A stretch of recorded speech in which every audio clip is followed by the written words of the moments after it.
What sucks when you get married? Keeping a track record of your partner's fuck-ups will prevent you from growing.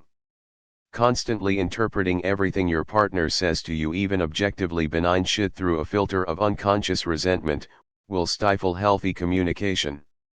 Bringing the baggage from your past unhealthy relationships and projecting it onto your partner will make you see them as a monster out to fuck with your emotions, rather than another human being with valid thoughts and feelings.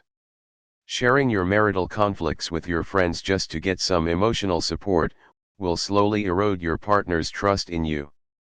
Ridiculing your partner for the things they like that you don't will lead them to stop sharing things with you out of fear of judgment. Having rigid standards and expectations of the other person, as if they should never grow, change, or evolve, will prevent your relationship from maturing, and can often lead to stale monotony, followed by divorce. Placing too much emphasis on the things you don't have or the things you can no longer do, because you're married now, will have you focused on the wrong things and have both of you straying further from the other person, while expecting them to just keep up with you. Just because the grass looks greener, doesn't always mean it is. The grass is green wherever you water it. Failing to communicate your social plans and intentions, all the time, will leave your partner feeling like they don't matter to you. Making significant life choices that affect how you spend time with one another, and then projecting that lack of quality time onto the partner that had little input in the choice you made, will have you projecting your own shitty decisions onto your partner as if your own shitty choice somehow reflects poorly on them. Disregarding the valid criticisms your partner has, never listening to where they're coming from, and then immediately pointing out something wrong with them, undermines healthy communication and growth, and will have you at each other's throats, or at the very least, not on speaking terms. Every damn pot is used to make food by my wife. The woman creates so much mess it's astonishing. 15 years on and it's still driving me crazy. Face with tears of joy. Her food is good though. But the way he puts a cereal box with only a handful left in the bag back into the cupboard makes me want to strangle him. I do this all the time. The theory is my usage should not be determined by the arbitrary size of the source bag. Very seldom does the amount line up perfectly. I'm not going to eat 2 bowls of cereal or an extra large bowl just to use up the last bit of something. When I open the new bag, I can either use it then or combine the 2 bags together. Learning to vocalize your intentions. I'm thinking about not doing the dishes right now, maybe later, so don't get mad at me, instead of waiting until later to do the dishes, but running into a bunch of attitude about the pile dishes and then having to yell, but I was gonna. Nah, you need to vocalize your intentions, playa. *edit, and so shines a good deed in a weary world. Thank you for the award, fellow 9Y Redditor, smiley face, *#2 thanks again for the love, kind Redditor. I feel this. I usually do something similar. If I do something particular that may annoy my partner, I'll announce like, hey babe, I know I left my stuff on your side of the sink. I was rushing, but I will clean it up when I get back. Sorry. I think it helps ease some of the tension/annoyance on both sides. Yeah, communication really needs to be clear. My husband and I have different ways of cleaning. He likes to break it up and take chill time between tasks, so the cleaning takes longer but is more relaxed. I'm more of a pump some tunes and power through, so it's done ASAP. When we clean, we have to decide if we're doing a him style clean or a me style clean, otherwise there's frustration. He gets annoyed at my restlessness, or I get annoyed because he stops to take a break for a bit.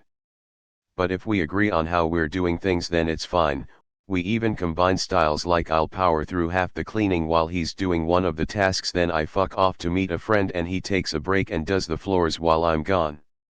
It feels kinda absurd in the beginning to communicate really clearly and straightforwardly, but it's the number one thing to having a healthy relationship long term.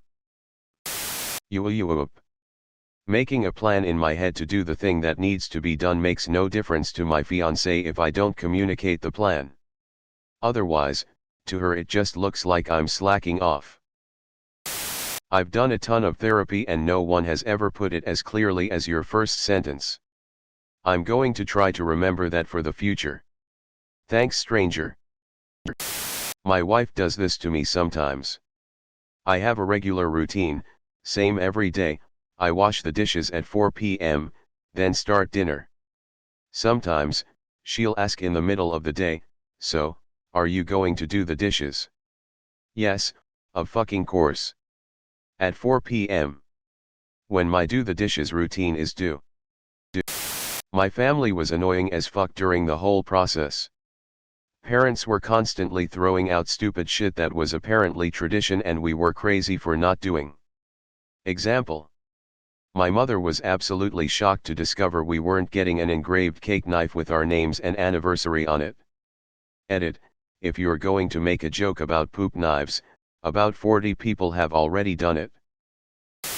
Oh man, the whole actual wedding part is a fucking nightmare. We ended up in a lawsuit with our venue rather than having a wedding because it spiraled into such a shit sandwich and they wanted to charge us for like double the number of guests we were going to have because the lady that gave us verbal confirmation we could have fewer people and prorate money that into like food/beverage/DJ or something left for another job and they wouldn't honor the agreement after the fact. TLDR, my advice is to just elope, weddings are fucking expensive and overrated. I feel you on all of these. I would also add failing to resolve problems because one, or both, is too caught up in blaming the other. Doesn't allow for growth. I feel as though there's a wedding bubble that's waiting to burst, because the ongoing trend for YAI too long now is these elaborate blowout weddings that cost way too much money. Like, how has everyone's conceptions of the perfect wedding somehow managed to outpace inflation? It's absurd. And there's so much pressure to have that perfect fairytale wedding. You get into the planning and before you know it everything is wedding themed down to the kitchen sink and you and your family are $40,000 out on just the venue. WTF. Depends on what living situation you're used to. For me, I grew up an only child, and I had lived on my own for about 2 to 3 years before my wife and I got married. So I was used to being alone a lot of the time and I was pretty settled in my routines and general way of living. My wife on the other hand grew up with 6 siblings, never had her own room, had to share everything, and was used to noise and general commotion 24/7. So when she first moved into my house, there was definitely an adjustment period. I was used to just coming home and going straight to my home studio to work on music or to my living room to play video games, and having peaceful quiet alone time all night. But suddenly I had someone wanting to go out and do things when I got home from work, or wanting me to come to bed earlier than I want to.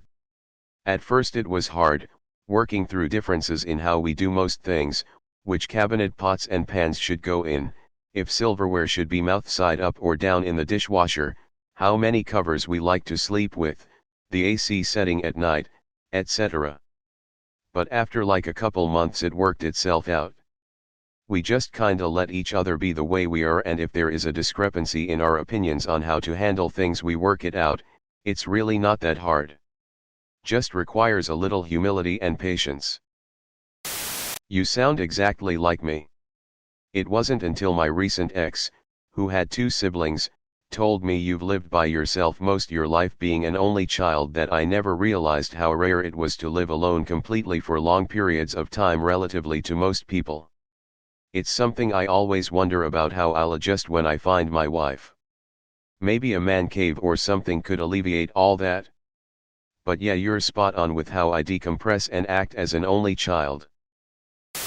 So when my husband and I first got married, and I moved in with him, I actually had some crazy anxiety with how fast my life changed. Learning to live in a new house, sleep in a bed with someone, figuring how to make this new stage of our relationship work, it was a lot of figuring out. Getting my last name changed sucked, too. If I had liked my maiden name I would have considered just keeping it, but the new name is much better. But it was a lot of running around to different registries, getting new IDs, and for some reason getting my provincial healthcare card updated with my new name didn't change my name with the provincial healthcare system, and I got yelled at by a medical receptionist to the point of tears because I was so dumb to think the two went hand in hand. Finally, learning how to budget and manage are very different attitudes towards debt. I am extremely debt adverse, he doesn't care. For him, it is a tool which he can leverage. For me, it is a weight holding us back. We have had a few rocky years with finances. He's worked for companies that have folded. I have had a few medical issues that prevented me from working a full-time job. We both lost income due to COVID, etc., but we are getting it figured out. If we could just get rid of the debt, I know things would be a lot easier.